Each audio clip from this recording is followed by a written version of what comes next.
Warm welcome if there's anyone coming in new for the first time here, and warm welcome, extended warm welcome if you're just watching the replay.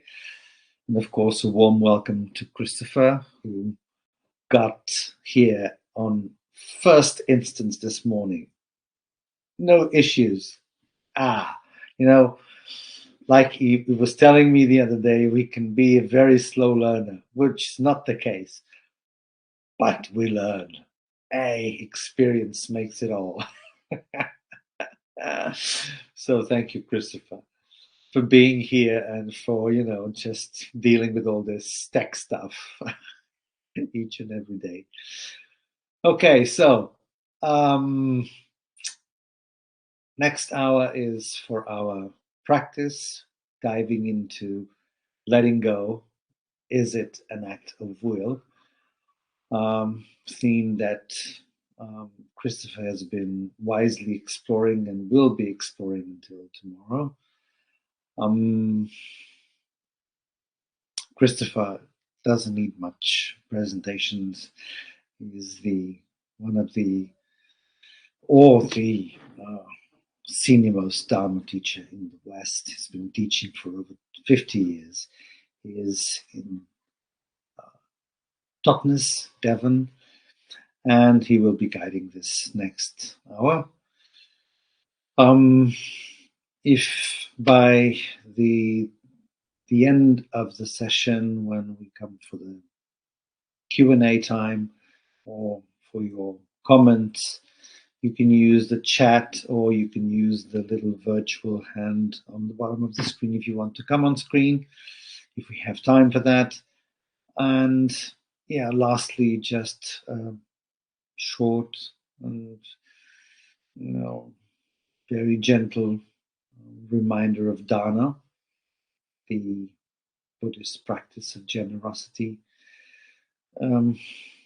Just to remind you that dana is not only the generosity we speak about here, just the donations for the platform, the donations for the sangha, for the Sangha Live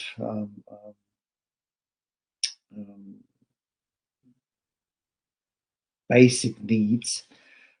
Dana is the generosity in large, and that's all that we're doing here, generously practicing for the good of each other and for our own good in all this beautiful kind of setting that is this meeting every morning, just leaving everything else aside for an hour and just diving into this sangha, this meeting, this reciprocity of practice, of human encounter.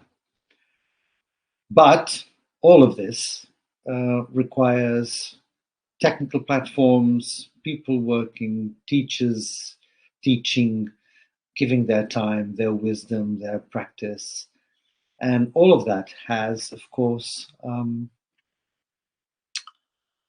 needs a support. It's two-way support all around, all the time. And in this practical world that we live in, that is transformed or translated into practical means, which means resources. And we don't have any other kind of resources apart from your donations. So the only thing I'm asking, and we all ask each other and to the whole Sangha, is if this is really a place for you to be heartfelt, then please heartfully give anything you can so that we can continue. And we have lots of ideas and lots of projects and lots of things to present in this Dharma meeting. So we really need your support to keep on doing that and to keep on supporting you the best way we can. I'll leave you the donation link. Whatever you can give at any time is welcome. And of course, if you can't donate, if you're in a position where even if your heart speaks that way, but you really can't because that happens a lot, well, please don't be ashamed with that. Don't be constricted by that. Stay with us. Keep on being with the Sangha. Keep on practicing with us because that's what we're here for. Okay. I've said what I needed to say heartfully. So, thank you all. Have a very nice session, and I'll hand it over to Christopher.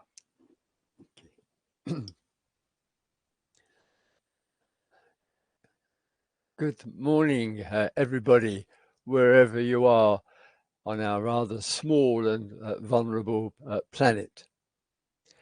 Let's have the 2-minute quiet period together first.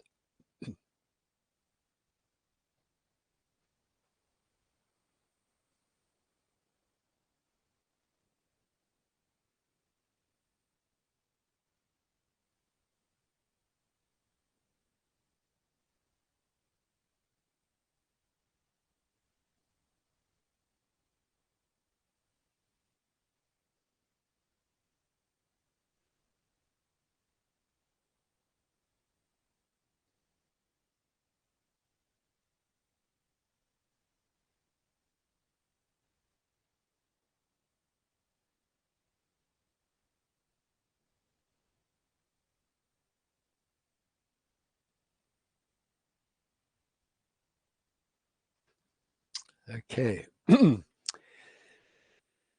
The time together is for an hour, and Giorgio kindly, our guardian angel, kindly spoke to us about the donations. The thought arose in my mind some years ago. Either the managers or the teachers or both give these 5-minute donation dana talks. Thought arose some years ago. Payment for services it's easier. This is what it costs. Where's your money? So we go on the donation basis. So thank you for enduring the talks that we give on this theme. And one person on one of my retreats said of another teacher, "Oh, Christopher, it was a brilliant dana talk. Absolutely 5 minutes, absolutely 5-star." And I said to the person, "Was it recorded?" And he said, "No, it wasn't recorded." I said, "A pity. You could have sent it to me. I tell you, I don't mind. I would have memorized every word of it if it's brilliant, so brilliant."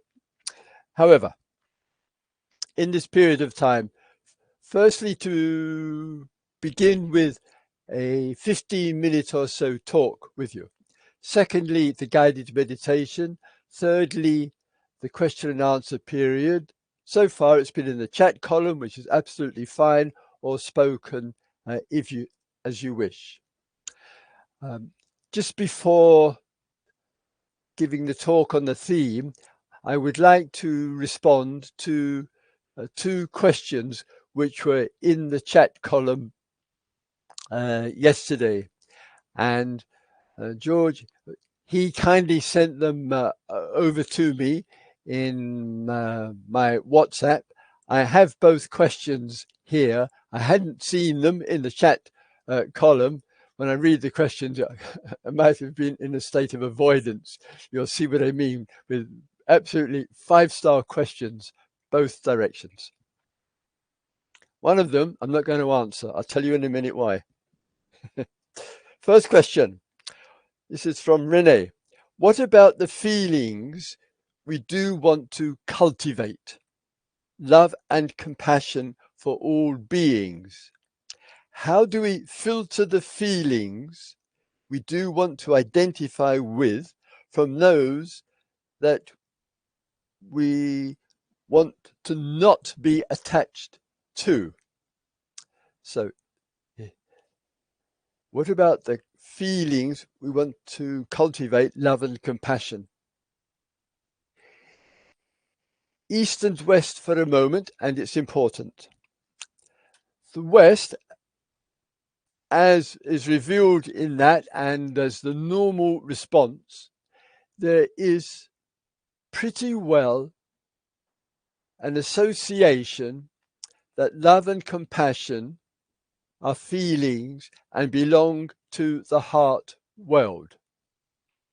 This is a, shall we call it, a Western viewpoint, well established in psychology, in poetry, in everyday language. But it's not in the Buddha Dharma like that. You won't find like metta Vedana, or so very occasionally. So when speaking of love and speaking of compassion, it is a reference not to the restriction of the heart and the world of feeling life, emotional life. It is a statement of the whole being, and it specifically refers to an activity. So love and compassion is the whole being, which includes the physical energies, it includes perceptions, it includes feelings, it includes the way we think about things, and it includes being consciousness, being conscious of, being aware of. So if you can, please make the shift over to the whole being and the love, the compassion. Love is an activity. Compassion is an activity with a very specific purpose. That is to reduce suffering. It is love with the intentionality of reducing or ending suffering. And if we have a sense of the whole body and as an activity, it won't be confined to the limits of the heart. In other words, sometimes we may respond and act. Actually, we may not feel like it, but the being says yes. The being is offering something, even though the feeling life doesn't feel like it.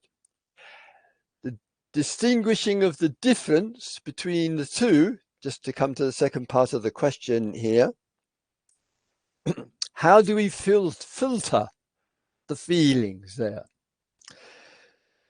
It's a good question here. Where there is attachment, remembering attachment is the inflaming of a situation, either by exaggerating it and intensifying it, or by denial or dismissing it or reducing it. This inflames the situation. And therefore, we need enough clarity to pick up, am I inflaming? Am I underestimating or avoiding? Is there anything problematic? Is there anything of suffering, of pressure, of clinging, fear, whatever it might be? And therefore, the filter, to use the person's good concept there, to recognize love as an activity, to recognize as well when there is something problematic going on. And clarity and insight and reflection and meditation is noticing and picking that up and giving this plenty of attention. And that's why I say a fine question. The second question here, I'll read out to you, obviously, and then this is something I'm going to leave with all of you, including the questioner.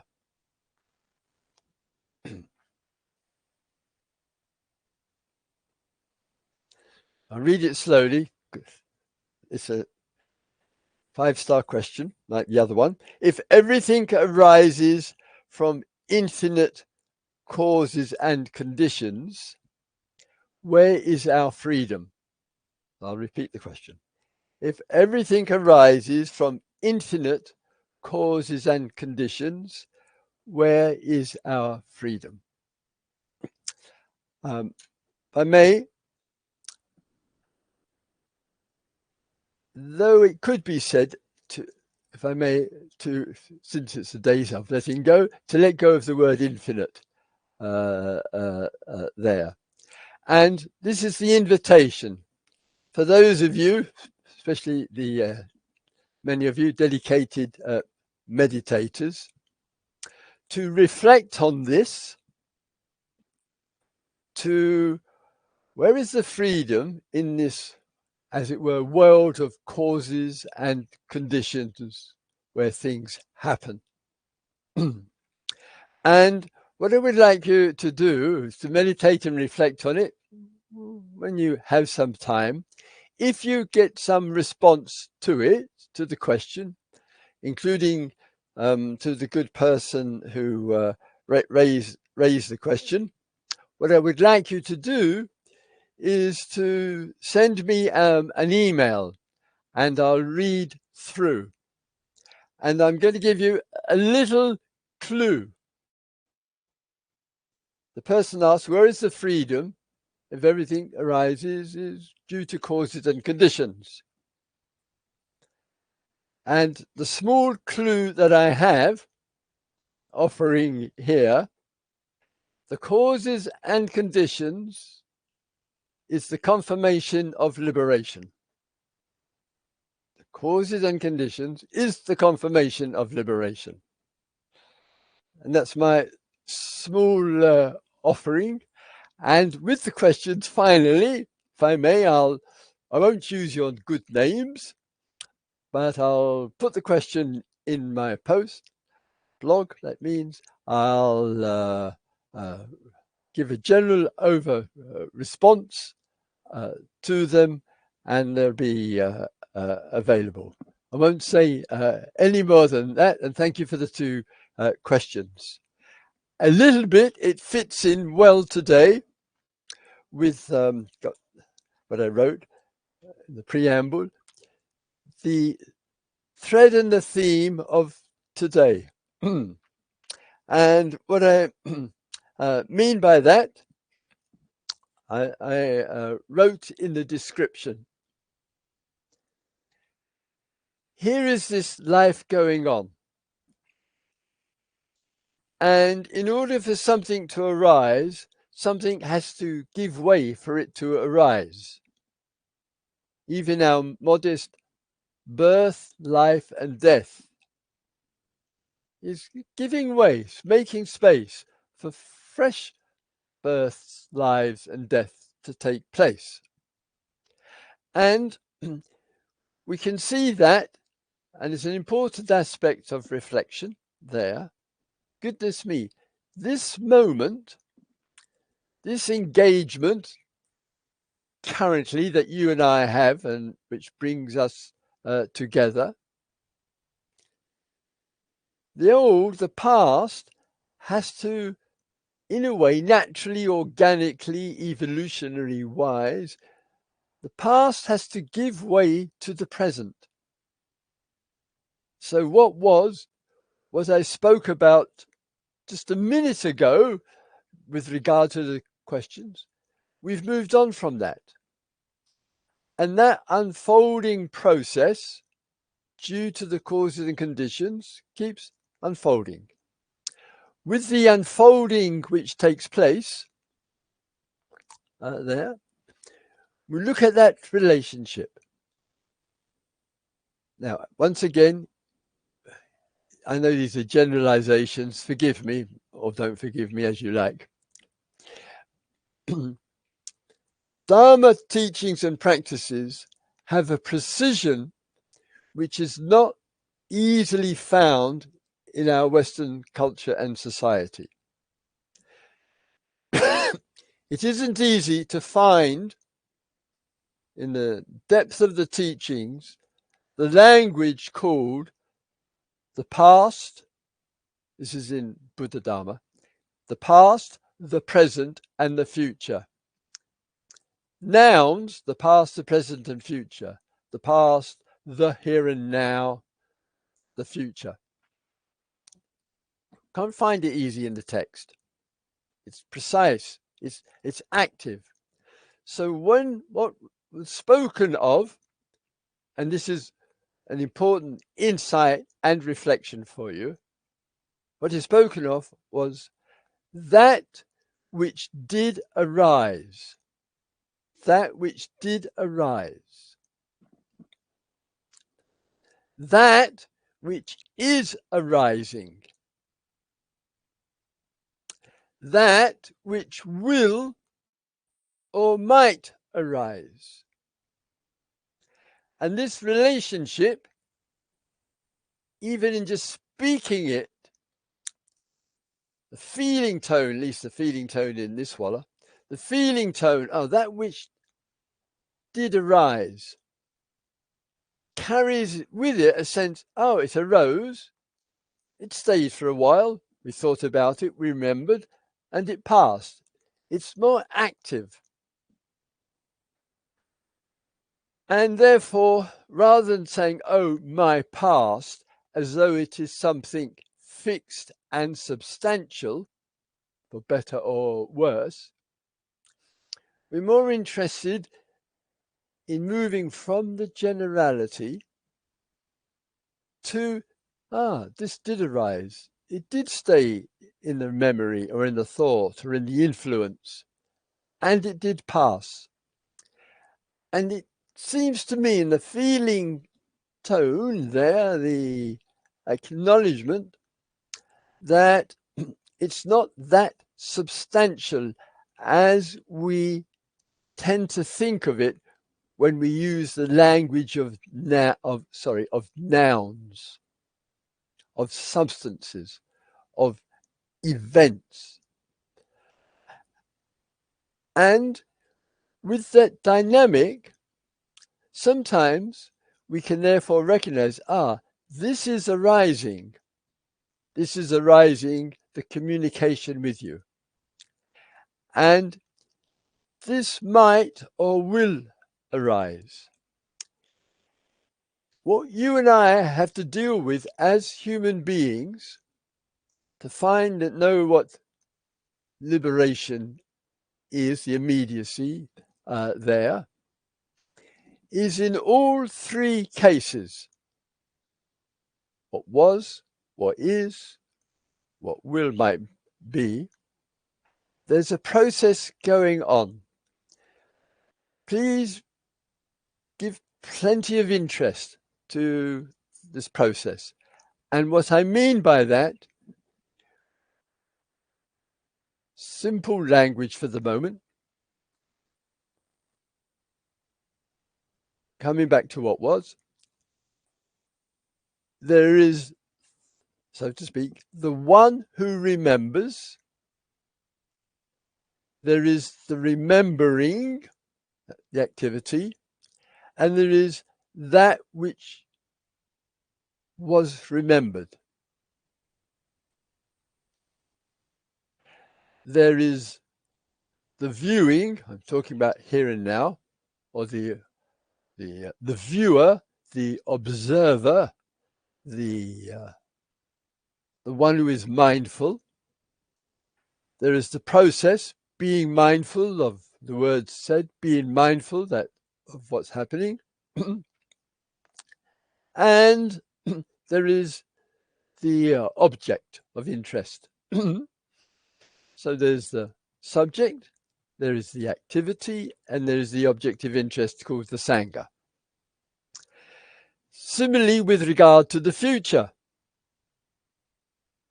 there is the, so to speak, the one who thinks about the future. There is the thinking and what it's about. All three areas, equally important, require a clarity as a, to use the Buddha's words here, distortion or unsatisfactory influence or papancha, that means a projection, and too much thinking about, gets in the way of the clarity of the one who remembers, the remembering, and what is being remembered. The one who is speaking, what is being spoken, and to whom it is. The one who, with regard to the future. So when we, let's say, go to the old, what we are letting go of, or being as clear as possible to help the letting go, is my thinking about the past, the so-called past. Is it, I'm right in the time of thinking, am I calm, steady, a quiet equanimity, receptive? Because if I am, it maximizes the opportunity to remember more precisely what happened and to be more clear about what didn't happen, what we have distorted. If in your remembering you're agitated, you're upset, you're excited, you've got fantasy, projections, blame in it, there is not a hope in hell that you will be remembering the past clearly, no matter what it's about. You won't know that word filter that we heard before. You won't know what is my mind doing now. That means the self that remembers the condition of it, and to be able to distinguish it from what was then. So calmness and of being. If you haven't got calmness of being, and you know there is agitation or restlessness or pissed off about something or whatever, please remind yourself, right now, this mind is not in a fit condition to look at the past. Look at that which did arise. Not in a fit condition for it. You're not trying to use your willpower to get rid of it. You're not going to control and suppress it because it will hit you like a rocket at some future point. But you are clear, right now, this is the fact, I'm not ready for that. In rather the same way, with regard to something present moment in your life. It might be very important for you, but we're developing a liberating movement, which a contribution is clarity. Therefore, it's requiring a letting go of all the projection stuff that goes into who and what we look at, including our so-called self, meaning our heart, our mind, our perceptions, our views, our attitude, our reactivity, our love, or whatever.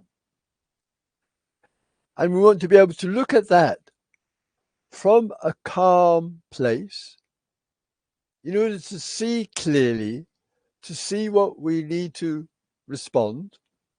And we're endeavoring to remember. It's easy to forget, but we are endeavoring to remember to look more precisely at causes and conditions rather than think it's all about me or it's all about the other.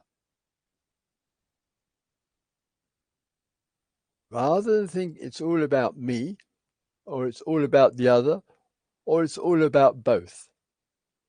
So there's a shift taking place. Actually, these are extra clues to that question I asked you a little bit earlier on. So the exploration there, how am I doing for time? Voila, past. The exploration, since what arises, what did arise and will arise, they're all interconnected. They all have a relationship. So we don't have to give huge amount to the present arising.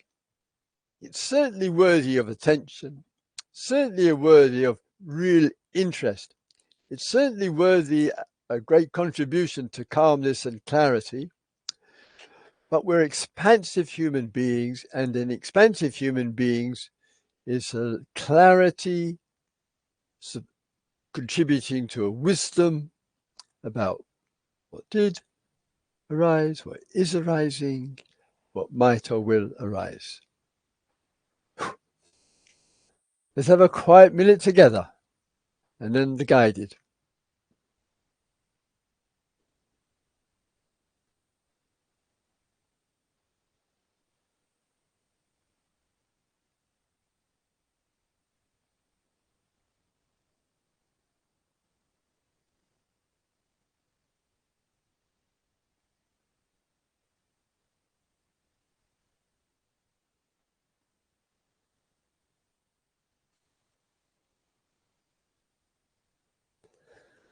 Okay, sip of the water.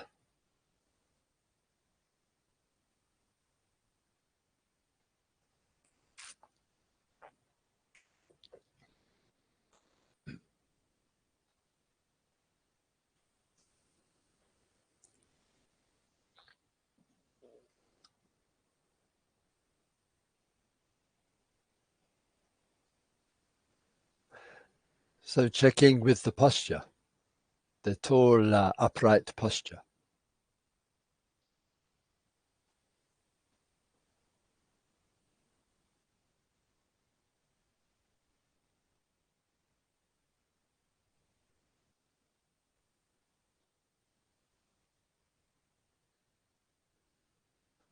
Currently being mindful of what's arising.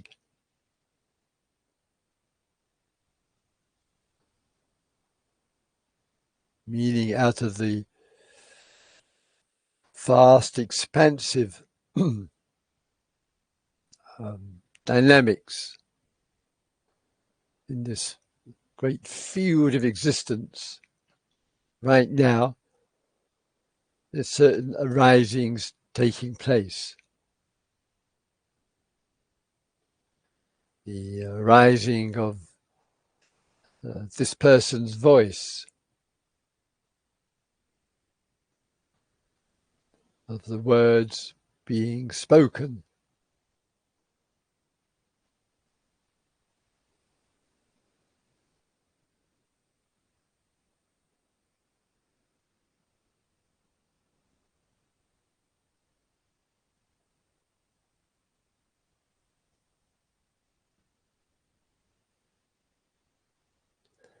There's the arising of moments of silence.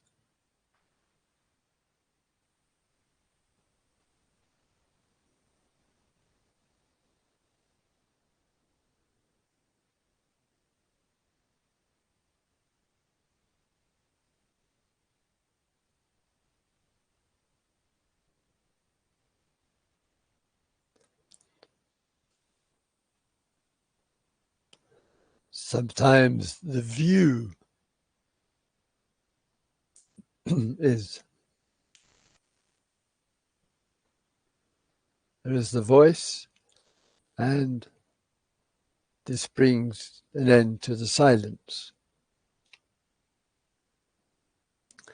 Or there is the silence when the voice comes to an end.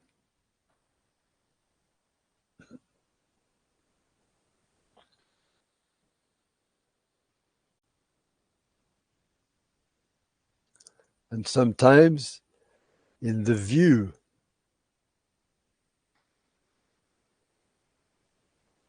There is the silence, and the voice is expressing itself through the silence.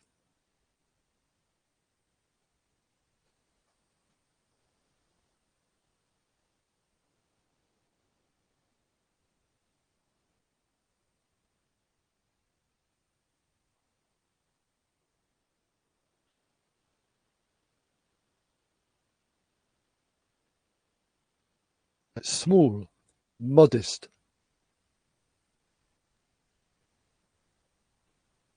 and the sound waves travel through this rather vast silence.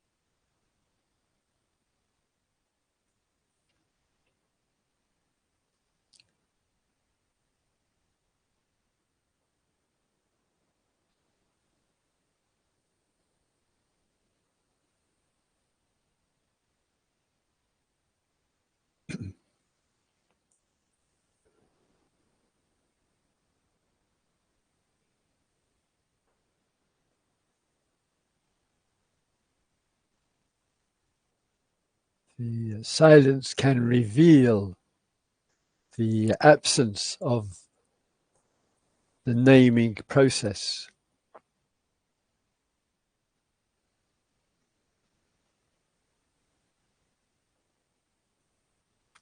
The labels.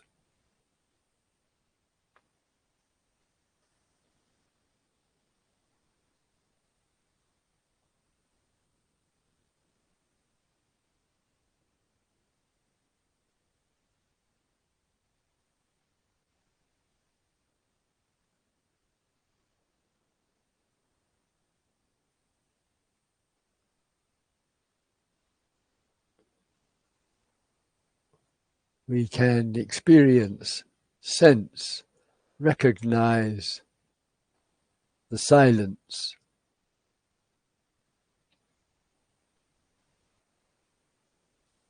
and the space.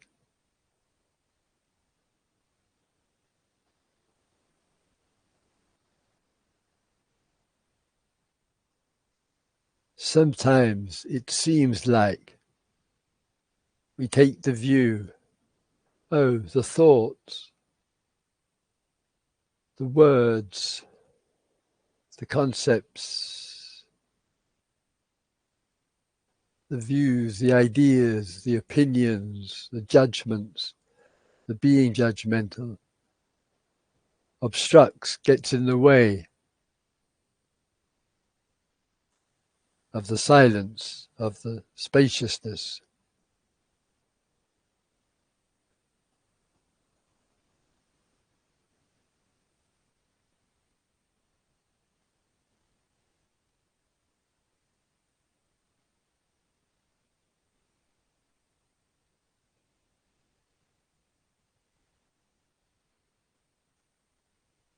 So we find ourselves making a division, a preference for one, the silence, the calm, the stillness, and some rejection or irritation with the other, thinking, ideas, opinions, various cognitions running through the mind.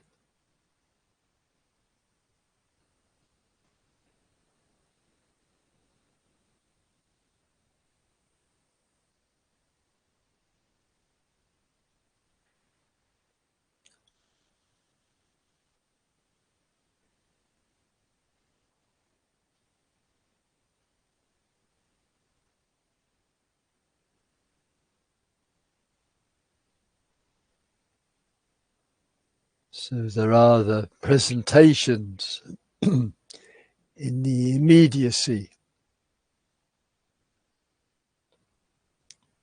called seeing, hearing, smelling, tasting, touching.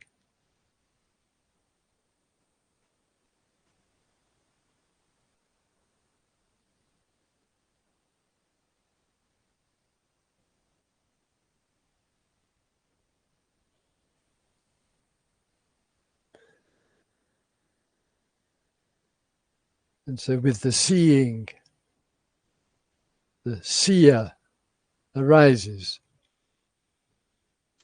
I see the light in my closed eyes. I hear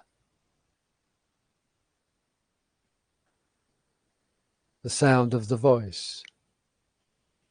I smell, I taste, I touch.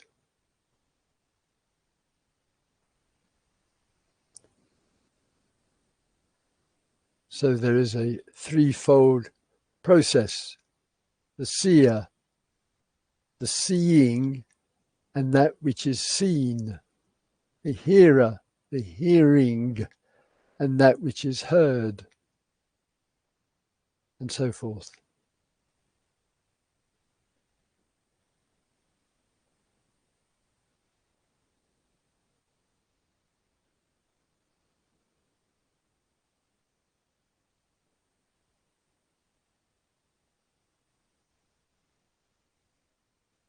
Sometimes the seer, the hearer, is under the impact of the old.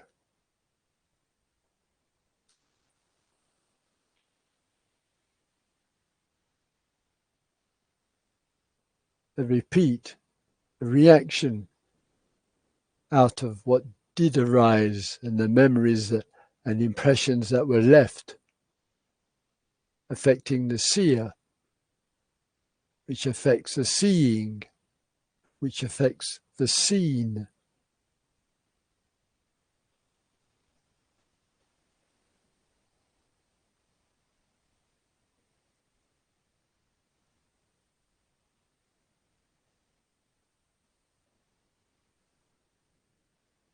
Are we experiencing the immediacy?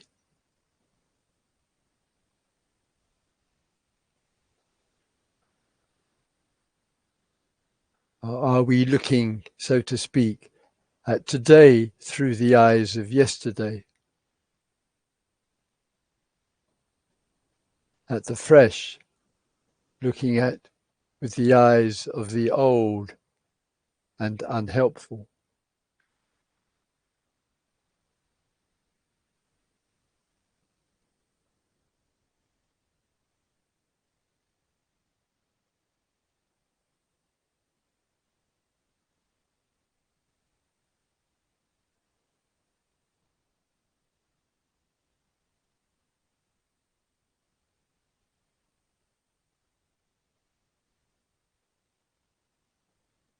All issues of life,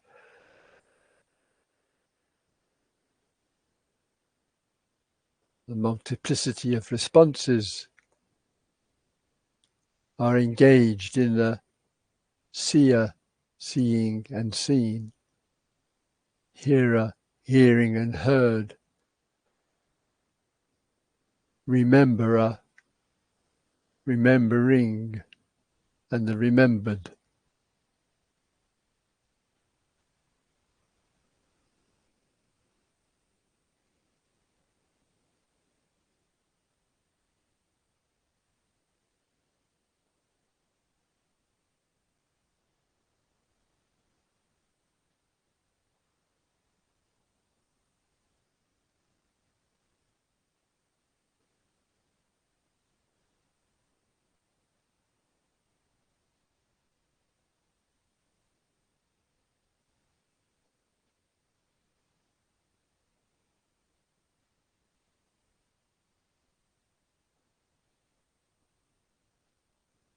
And sometimes we remember a statement,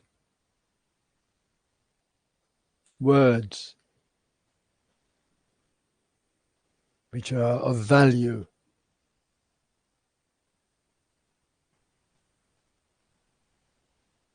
This is one of the statements. The Buddha said, "This is the all, A-L-L.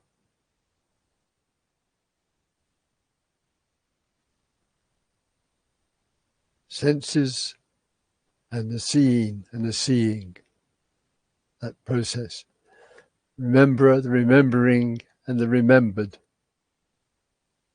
Similar application to the future.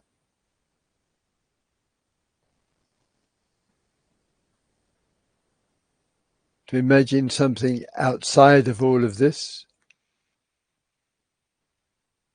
is a thought, is a speculation.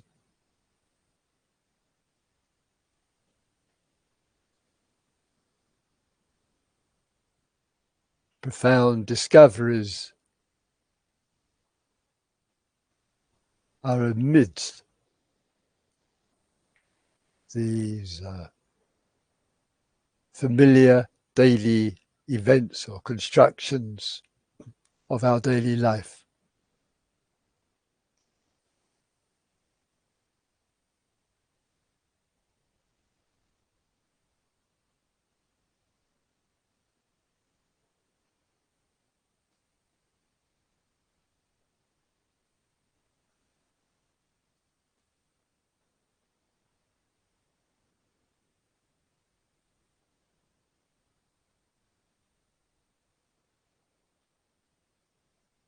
We are not trying to go beyond. That's a reaction.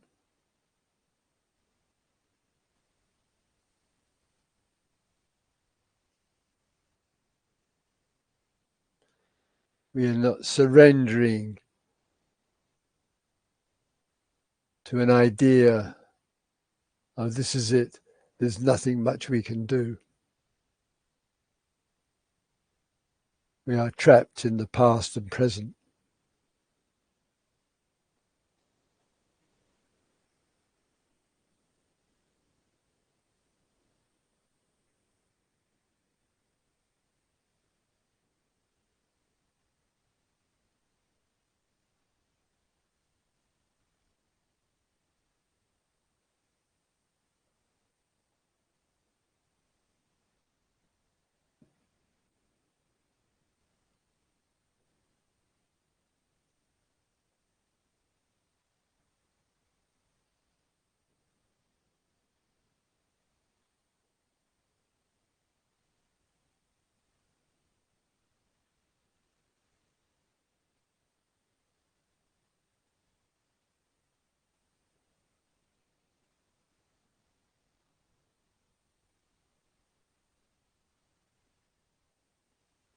The submission and surrendering is one problem. The trying to transcend and let go of this world is another one.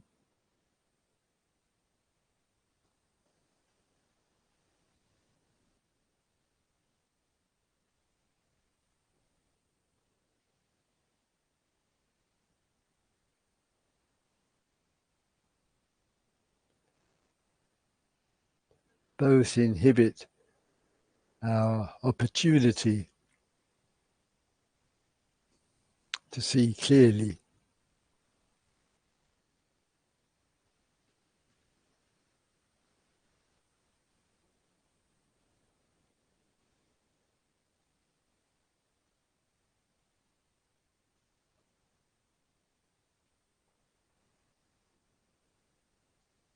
Neither powerlessness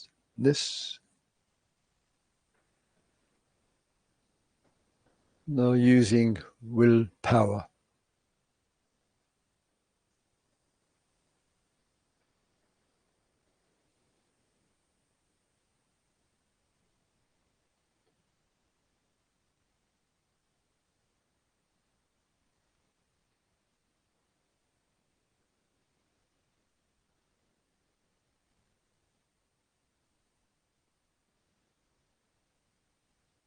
remaining minutes or so.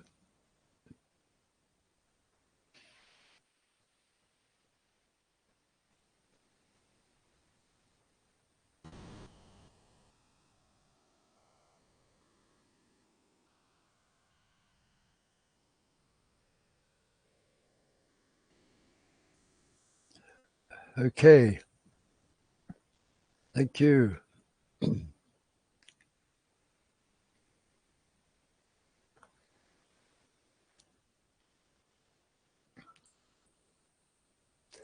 So we've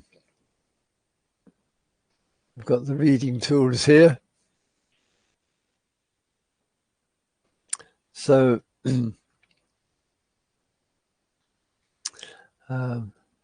so one question I saw on the chat column.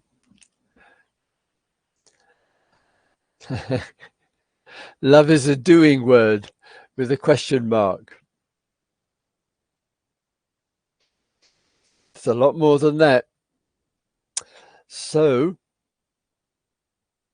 in the expressions of love, which is friendship, which is kindness, which is romantic love, which is service, which is generosity, which is giving, which is sharing, which is listening, which is stillness, which is silence. I'm running out of words here. So, in the Buddha Dharma, in this body of teaching,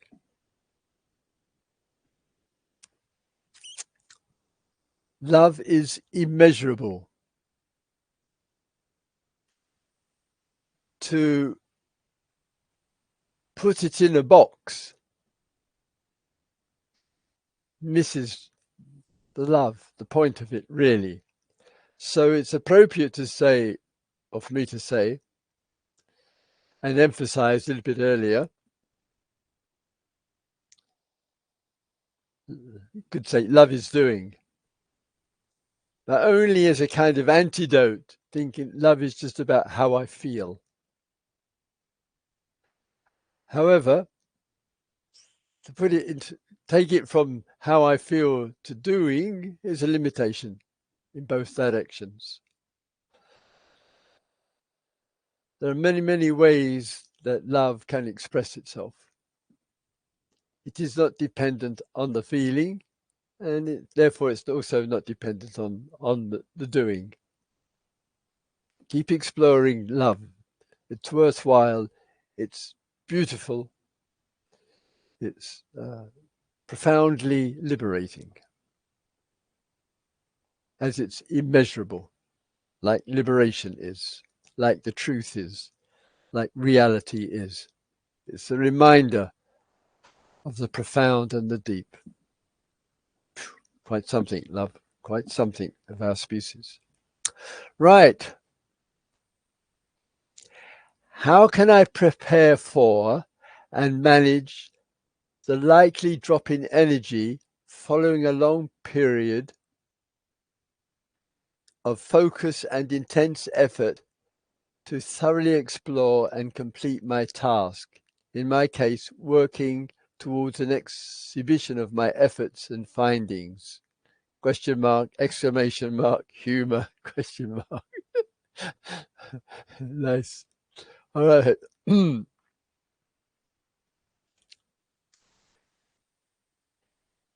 Where there is a consistency of the doing.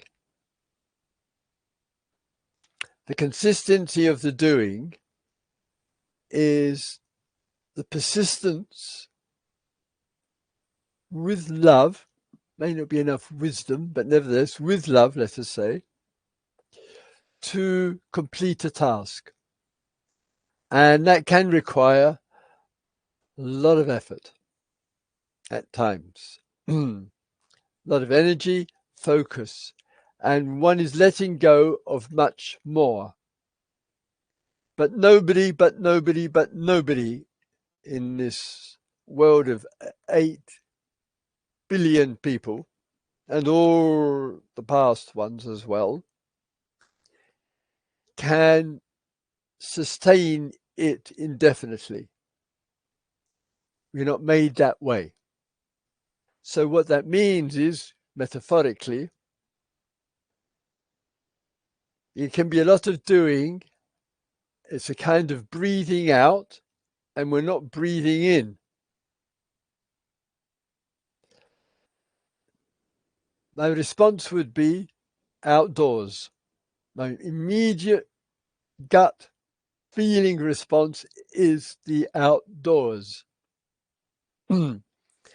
And to spend as much time, we've got all the weather equipment, we've got no excuse to be in the outdoors, using one's eyes and ears and feeling the life, the trees, the flowers, the earth, the sky, the recognition of people, in walking in the streets of the city, being in the park on the park bench, time in the countryside, outdoors, outdoors, outdoors, outdoors, and absorb it, receive it, breathe in the life, breathe in what's around you there. And that will give the renewal, and your exhibition, which is a tiny feature of life, falls into a proper perspective. The big picture to get the proper perspective on anything. That's what I suggest. And it's a good one, if I may say. The Buddha in the Sutta often recommends contemplating on the 5 aggregates. Would it be fair to say that it means staying with the unfolding process, that is, seeing object, relationship to object? Vedana, then comes the Pali here, Sanya Samkara, consciousness. The past impressions being included in the contemplation of the samkaras, the reactivity, question mark. I'm looking for aliveness and inspiration in abstruse technicalities. Yeah, all right, yeah. They are, George. Okay. Overview, then specific. The overview. 5 aggregates. Aggregates means compositions, what comes together. So a human being is composed, we come together as a human being. And we look a bit more subtle way. Language is mostly form, not body. I'll speak in a moment. Feelings, perceptions, samkaras. So sam means coming together, kara means activity.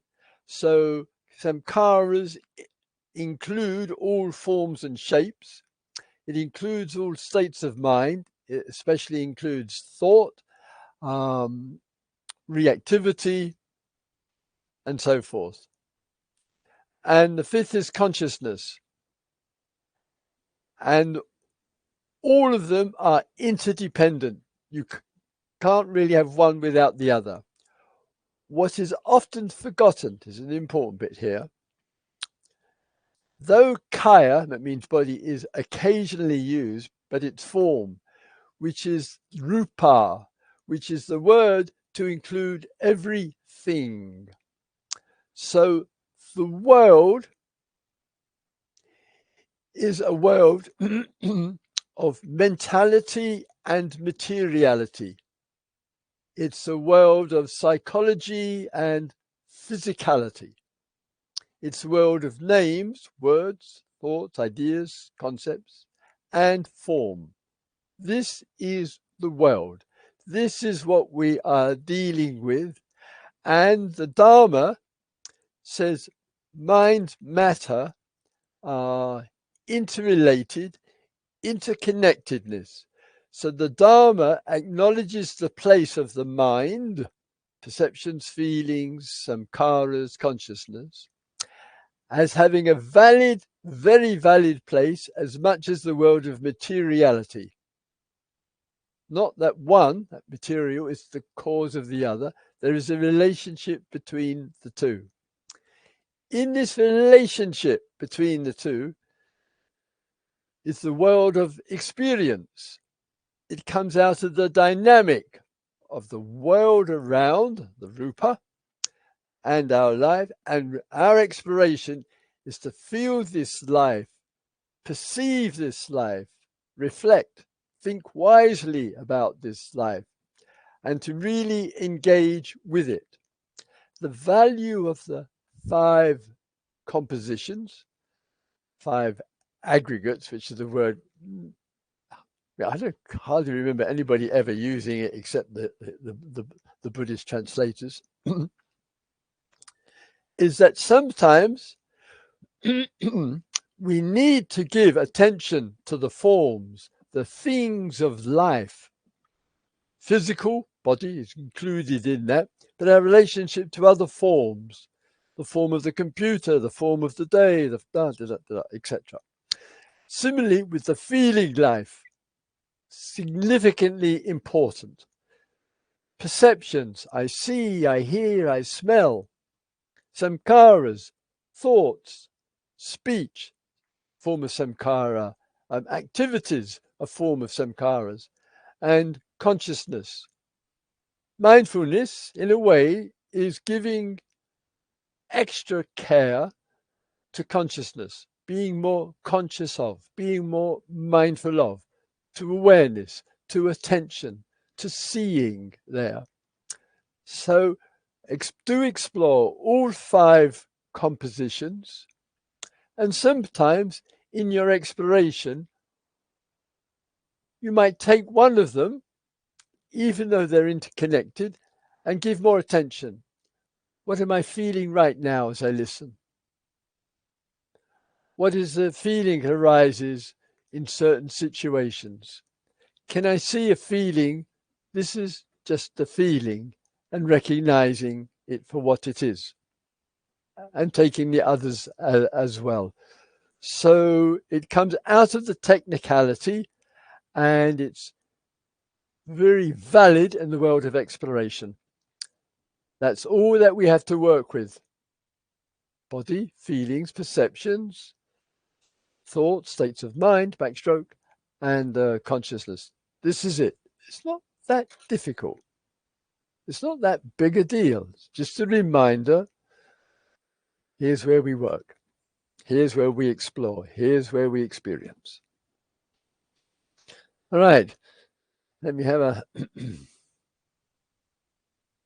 thank you for the kind words with regard to the teachings. Privilege there. And my privileges are rapidly coming to an end since it's just turned 9 o'clock there. So small, quiet moment together. And do remember, with love, it's extraordinarily expansive. It's one of the finest reminders of the 5 aggregates, of how vast things really are.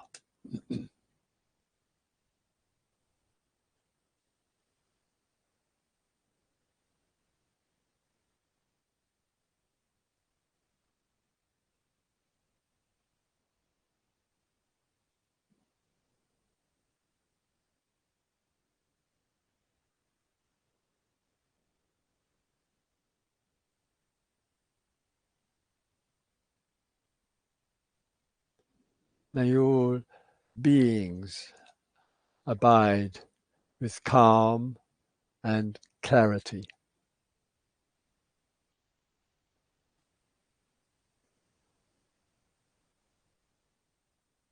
May all beings recognize the immeasurable benefits and significance of love.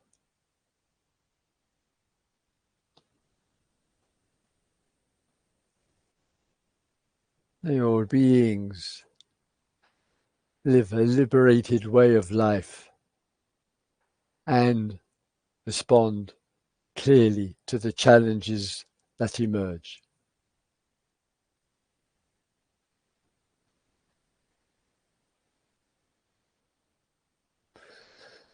Thank you very much to one and all, and for lovely comments. I'm going to have a little look through. And thank you to the guardian angel who helped put this program together. Thank you.